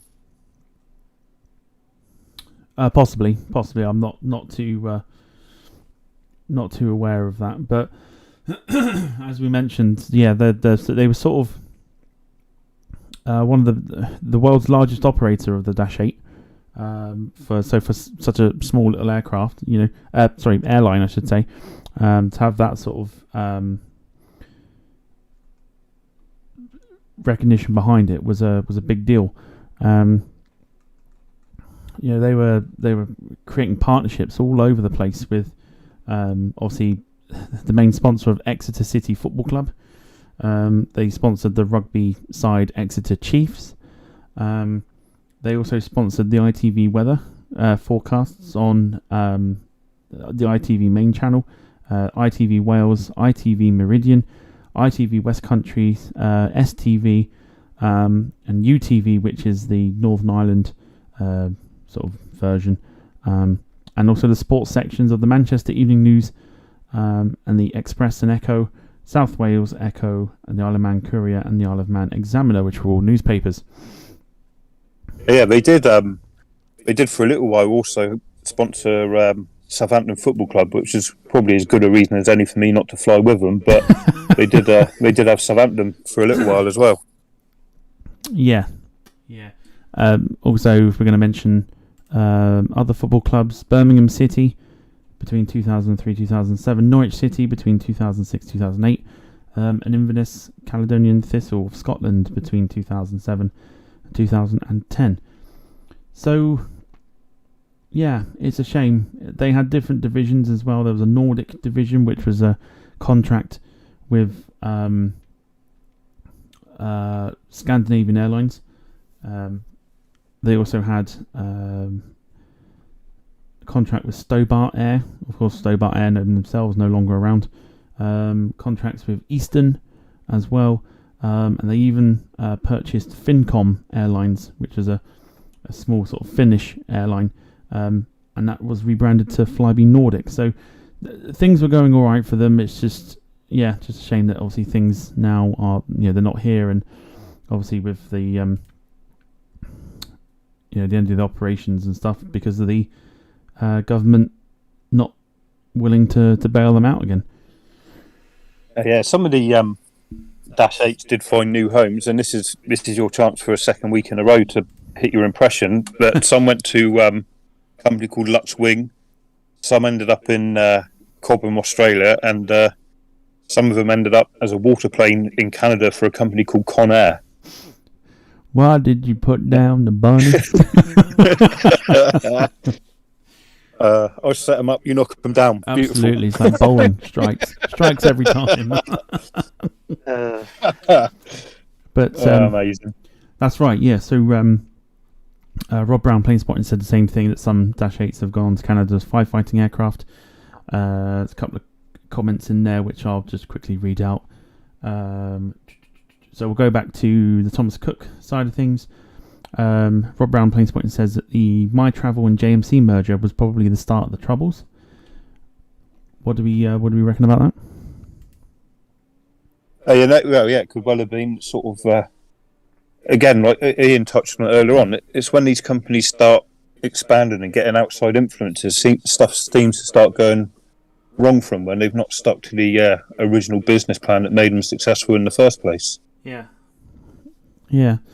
It picks up on a point there when he's saying about an unprofitable route. An example is London City to Cardiff, and I was going to pick up on that before that. I don't think we live in a big enough country to have regular routes, like you say, from Newquay to London City or something like that. They're all well and good, but there's a lot of faffing. I mean, what did you do, Tom? You did Newquay to London City, didn't you? Oh, not Newquay to Gatwick, weren't it? What you did? Gatwick, yeah. Yeah. How long did it take from taking your first footstep into Newquay to walking out of Gatwick? Still less time than it would take to get the train or anything. Would you say it was quicker than a train? Yeah. Well, their slogan at the time was it was still on about Flybe, yeah? Yeah. It was their slogan faster at the time tram, was, weren't it? Yeah, their slogan at the time was it faster than road and rail or something they were saying? Something like that, weren't it? Yeah. So it faster does by make road, sense because that's what train, it was. weren't it? Yeah. So I don't know. I mean, and again, you're competing with a company like EasyJet for some of these longer range flights, like from your Glasgows to London, and where EasyJet are knocking them out at 20 quid a seat. Right, Flybe were never doing that, were they? Yeah, no, I have to agree. Flybe, when I've looked at sort of going from Southampton to Edinburgh or anything like that, they weren't particularly cheap. I could, like Ian said, I could get to Gatwick and fly on EasyJet all in for a lot cheaper than what Flybe were trying to charge me from going from Southampton. Your mate Steve, Planespotter 555 says, without Thomas Cook's death, Bournemouth wouldn't be the same today because a lot of the repatriation flights were with the 340s.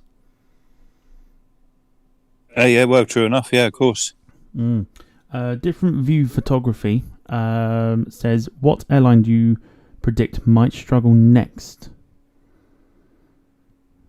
Well, that's a good question, isn't it? Yeah, wouldn't want to wish it on him. So we'll just put that out there, that we're not sort of experts. We're not wishing it upon themselves, but it's hard. Well, I think the obvious one is... Sorry, go on. No, go on. You're all right. You can. Well, I was going to say, I think the obvious one is the news that most people know about, isn't it? That's going to happen sort of October time now. Alitalia, yeah. They've been struggling for ages. I suppose if you were to take them out of the equation, I can't really think of one off the top of my head. Oh, I was thinking of mainly, within UK, to be quite honest. I don't know. The market seems to be at the right level, doesn't it? I think there seems to be, at this particular moment in time, there seems to be the right amount of aircraft flying the right amount of people around the country, and there's nobody really competing at the moment, like they were doing before pandemic sort of thing. I think it's fair to say... Go on, sorry. I was just about to say, if I had to pick one, I would probably pick the likes of South African, maybe, even though they're due to come back. I think it probably wouldn't last long, and I hate to say that, but I probably would go with that. I think there's a degree that if you've made it through this sort of this time that we've had, then your operation and business plan is probably strong enough to sort of survive and begin to flourish again when we're allowed to travel sort of everywhere unrestricted. So it's a difficult question to sort of pinpoint an airline that you would have heard of. I'm sure there's probably small airlines in countries like Africa and South America that we don't know too much about who could well sort of struggle, but I don't think there'll be any major players after what we've had to come through, to be honest.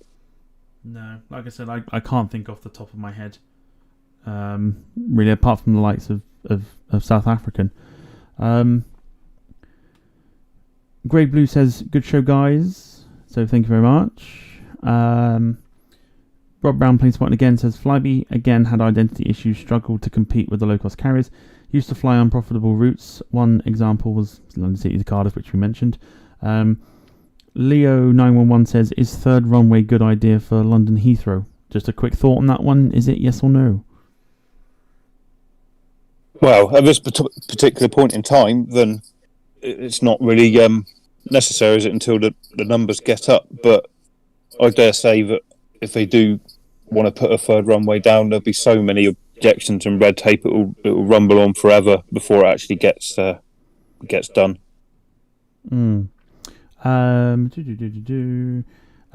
Different View Photography says, up the Saints. Well, yeah, he won't be getting a Christmas card this year, so that's fine. Leo911 says, up the Pompey. Yeah, that's definitely more like it. And Rob Brown Plains Point says, Virgin might struggle, but with reorganisation will hopefully come out the other side. That's a good shout. They have been struggling, but they are sort of on their way back out of the struggle. So fingers crossed that don't fall the same way as everybody else. But we're going to go on to the final airline now, which is an interesting one for us,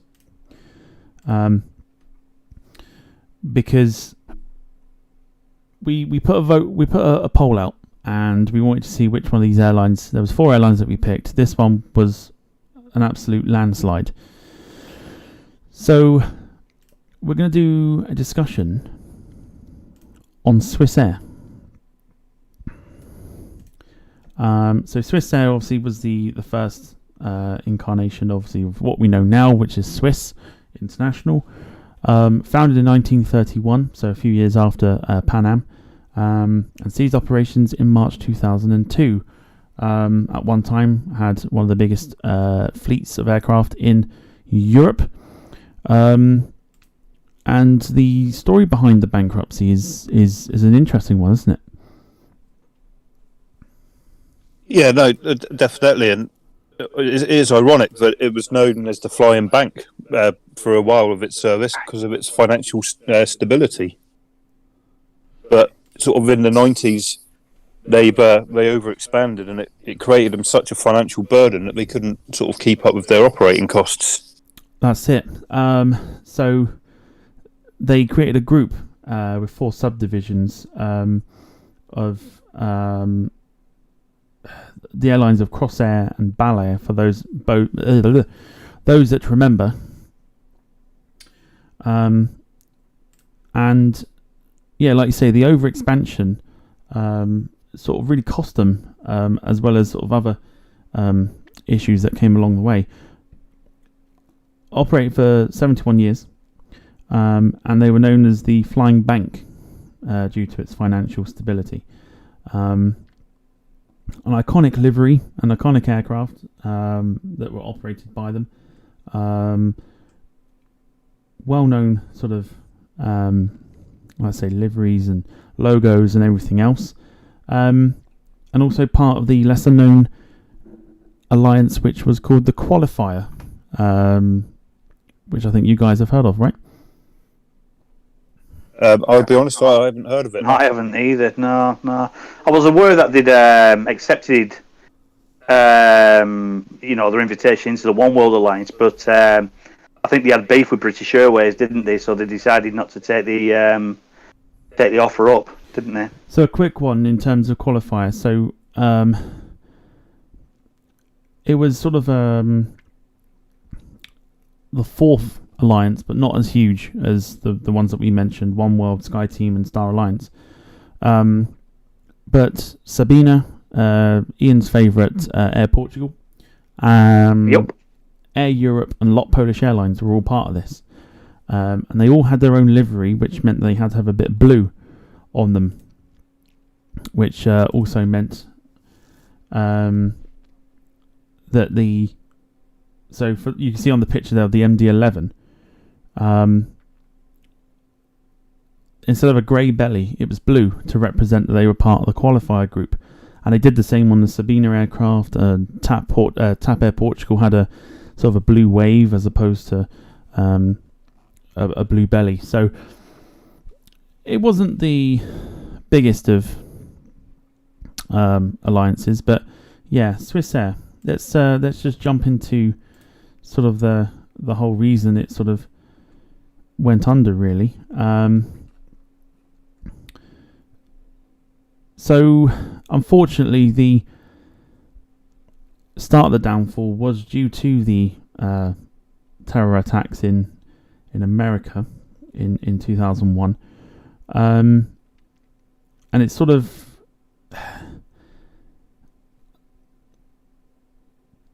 it was a strange one. It's hard to describe, but it was also that fatal crash of Flight 111 in 1998, which kind of lowered the confidence, didn't it, of the customers? Yeah.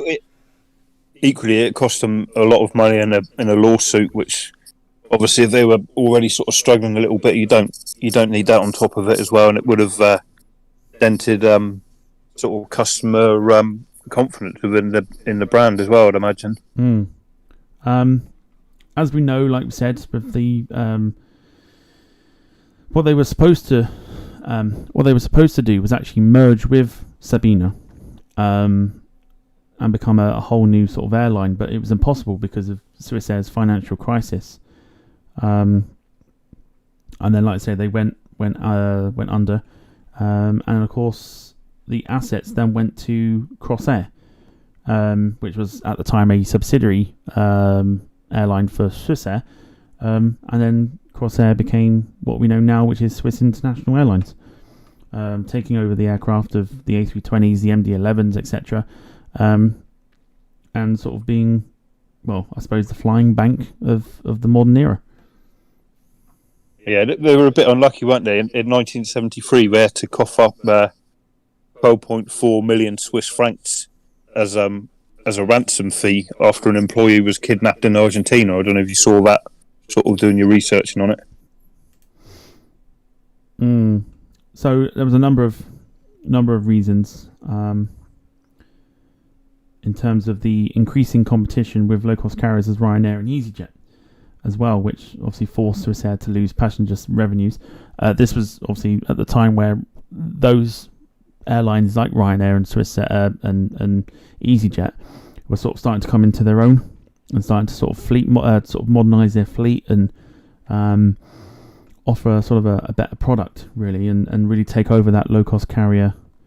I'm trying to think of the word, I can't think of it. No, it's gone. But yeah, tag, we'll call it a tag or a label sort of thing. So they sort of took off with that, and that's what caused all this to happen. So shame, really. They were always good fun to see. Always remember seeing the MD-11s at Heathrow and having the privilege of witnessing them. So yeah, it was a shame, really, to see these go under, but being young at the time, I didn't really sort of make much of it until sort of reading into it in sort of later years. So yeah, it is a shame. Certainly what Swiss have become, though, it's not too dissimilar. Like, the liveries are almost identical, aren't they, sort of? But like we said earlier on, they and for previous airlines, they overstretched themselves with the expansion and couldn't sort of keep up with it, and it's sort of a running theme with a few of these aircraft that we've spoken about tonight, that they've sort of run before they could walk. Yeah, I think this was a classic case of an airline that wanted to expand because they were doing really well financially, and then it sort of biting them in the backside, not as much, but yeah, it's not. Yeah, I don't know. I've lost my train of thought then. Just everything just decided to go away then for a second. But yeah, it's a strange one that they sort of chose to expand and then got a bit too greedy, would you say? Yeah, no, it definitely seems to be the way from what I've read, that again they sort of they left themselves in trouble, didn't they, by overdoing things. The business model was obviously working, and they decided to go massively rapid when they should have taken sort of smaller steps and been slightly more sustainable with it. Absolutely. But yeah, they operated a huge fleet, about 70 odd aircraft, and yeah, it's obviously now the legacy is carried on with Swiss International now. So very reminiscent of Swissport for anybody that knows them. Swissport got the same sort of logo and things like that. So it's yeah. So it's the ground crew, aren't they, Swissport? I believe so. Yeah, I believe so. You see them a lot around Heathrow, and that's how I sort of know about them. They're probably all around the globe and that, but yeah, that's pretty much how I know about them. Yeah, no, so out of the ones we've done tonight, which ones hit you the hardest? That was sort of both you and Ian.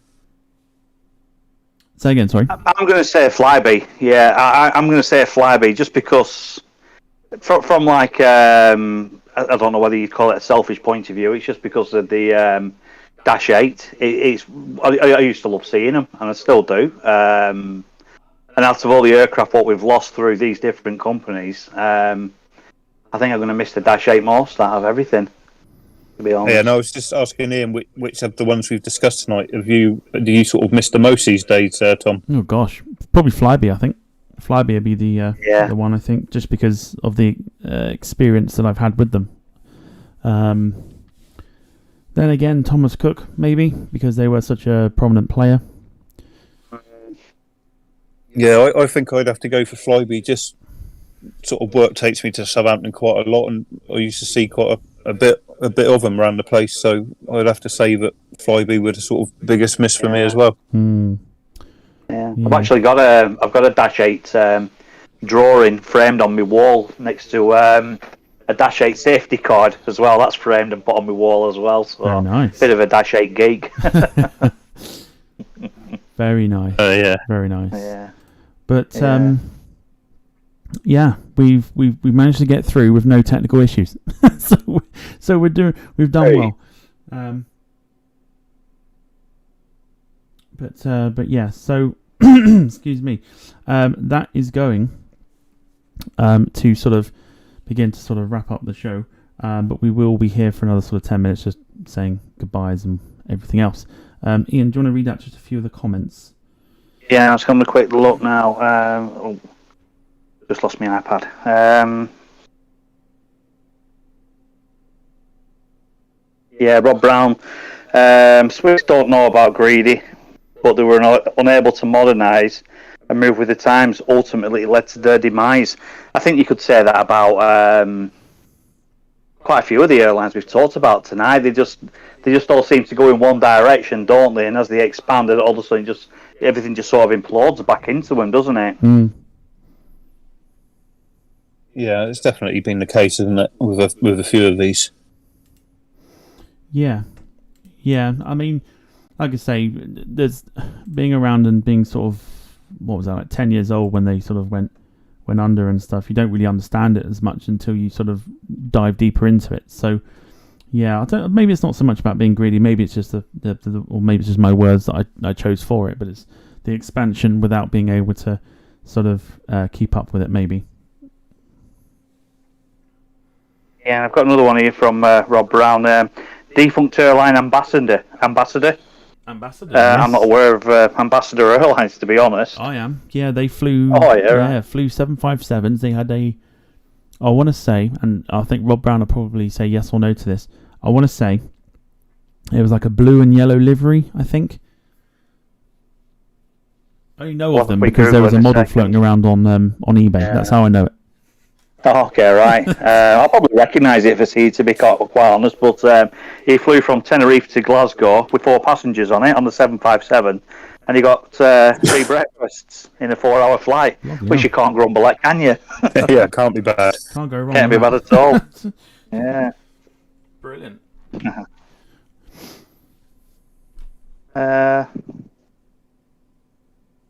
If there's anything I've missed there, Tom, you want to just quickly run through them? Yeah, you got to be. Yeah, you got to pick and choose at this point. Yeah. Couple of names in there that I'm not even going to entertain. But Bradley Penny Aviation is here, so hello to you. He says, wasn't Sam supposed to be on this episode? He was, and then sadly had to leave us sort of midway through the show. So he was on at the beginning of the show. Spoke with us about Pan Am, and then sadly had to leave midway through. But yes. Who else we got here? I'm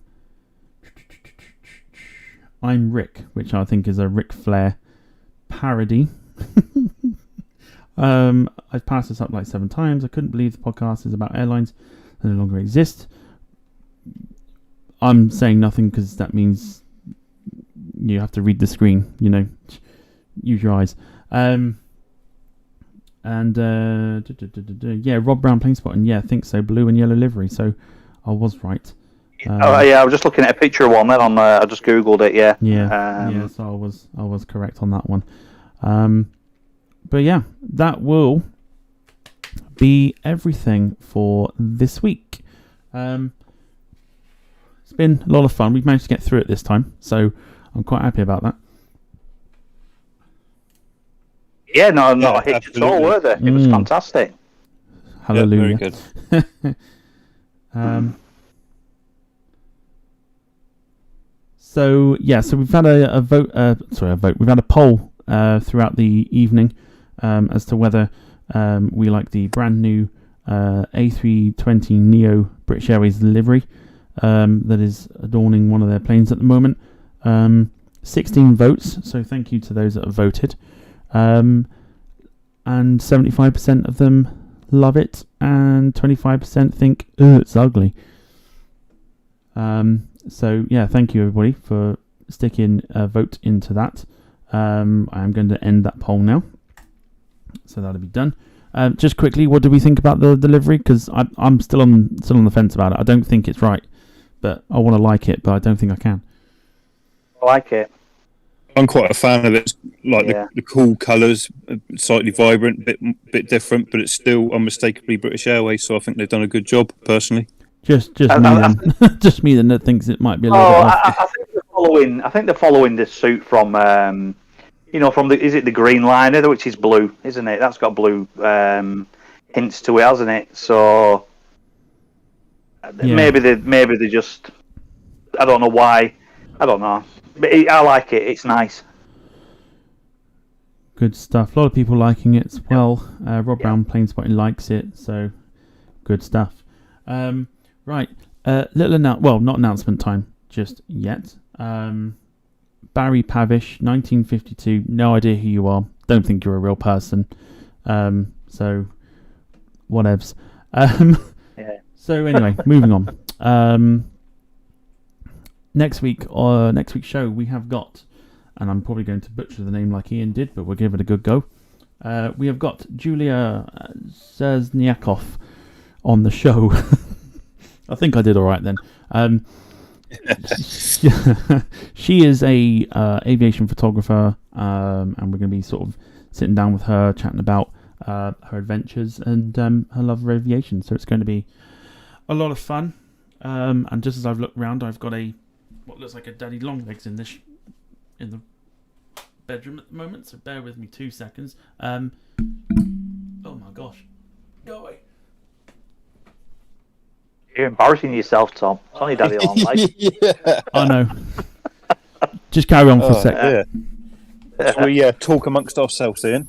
I think we should, yeah. Rob Brown Plane Spotting. He says, "Nice one, lads. He's had a blast as always. Always entertaining. Have a good one." Thank you for joining us again. Yeah, nice one, Rob Brown's Aviation. Plane Spotter 555 there. Great show today. So happy days. I think we're up to that point where we start giving our shouts out now anyway, don't we? So I think I can do mine, I suppose, while Tom's trying to massacre three grizzly bears and a tiger in his bedroom. No, it's stood on top of his chair screaming.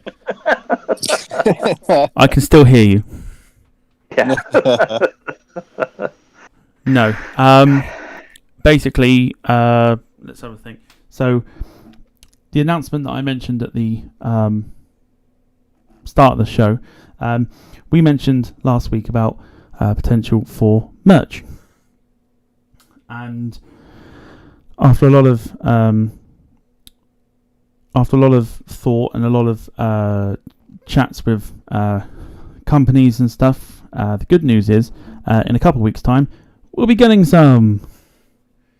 So you guys will be able to order t-shirts, mugs, etc., etc. So keep an eye out for that announcement on that one. Yes. So yes. Yeah, looks good. It'll be exciting when that comes out. Yeah, I still want to stick it for back of my car. A lot of people who follow me on Twitter would have seen what it could look like. So if you haven't followed me on there and had a look, do go and have a look. But yeah, we got merch coming soon, so exciting times. Yeah, I'd give a quick shout out to Grey Blue. Sorry, I just saw Grey Blue wanted a shout out, so I'm just giving her a shout out. So we will get you on some point, Grey Blue, to talk about your love for aviation. It won't be a long show, but you know, she'll love it.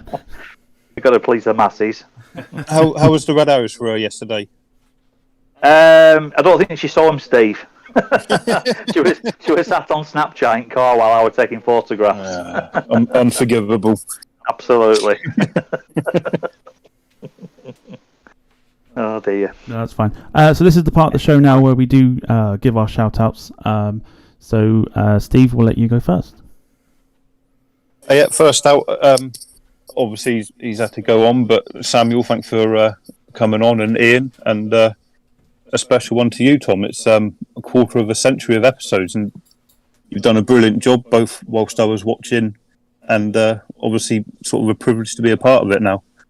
I will give a shout out to Different View Photography, who's been doing work for IBM, photographing the Mayflower boat coming out of sort of Plymouth way, and it's absolutely amazing. If you get a chance to sort of check out his work, it's well worth a look. And that's me done this week. Nice and short, lovely. Ian, for you. Big shout out to yourself, Tom, and to Steve for another good show. You know, they're really enjoyable, these shows, and it's a nice Sunday evening sitting here and doing this. It's really good. Special shout out to Sam, who had to disappear earlier on. It was nice to hear his voice again and have his contribution. He's a decent lad. Everybody who's been in chat tonight, and all the good comments and things like that, and a quick shout out to a channel I've just started watching as well. If you like all things burger related and things like that, watch. You want about the old chutney channel? I'm definitely going to have to look that up, I think. What Ian's saying, it sounds really interesting. Yes. Yeah, I've heard all about the chutney channel. You know, it sounds amusing. Obviously, he's laughing at it, but it's quite interesting seeing how they make it. I've only ever really indulged in having the curry and that, so I'll definitely give that a view. Thanks for the recommendation. Fantastic. I'll do my shout outs. I'll give a shout out to the Daddy Longlegs that is still in my room, which I'm going to kill in a minute. He's around somewhere. But big thank you to everybody who's been watching this evening for the 2 hours that we've been on. Appreciate it greatly. All the support, all the likes, all the subs, etc. So a big thank you to you guys as well. We will be doing a giveaway soon as well, so stay tuned for that one. All the frontline workers, NHS, etc. A big shout out to all of you. I'll also give a shout out to Grey Blue as well for giving us their time to watch this evening. So a big thank you to you, and a big thank you to you, Ian, and you, Steve, for helping me put on another great show. Oh, well, no, thank you. Leo911 says a shout out to Joe Dooley. So big shout out to Joe Dooley this evening as well. All that's left to say now is our goodbyes. So we'll be here again next week, 7 p.m. on Sunday evening. That's going to do it for this week. So let's say our goodbyes. So Steve, you're up first. Well, as always, goodbye, my good friends. Now, and have a good week, and we'll see you next Sunday. Wonderful, Ian. If you've recovered, it's your turn. I don't think he has. I think he's still laughing away. Goodbye, everybody. Take care. Don't work, and we'll see you next week. Cheers, everyone. See you next week. I'm back now. I'm back. Sorry about that. He's back. Go on. We're saying goodbye to everyone. Sorry, I just had this massive laughing fit, and I was taking a drink of water, and it was coming out of my nose, so I had to disappear. Sorry. Right, do you want to say goodbye to everybody? Do I want to say goodbye to everybody? Yeah, goodbye, everybody. Fair enough. And so from me, we'll see you again next week. Continue to look after yourselves, stay safe, and I hope you all have a wonderful week. Until then, cheerio.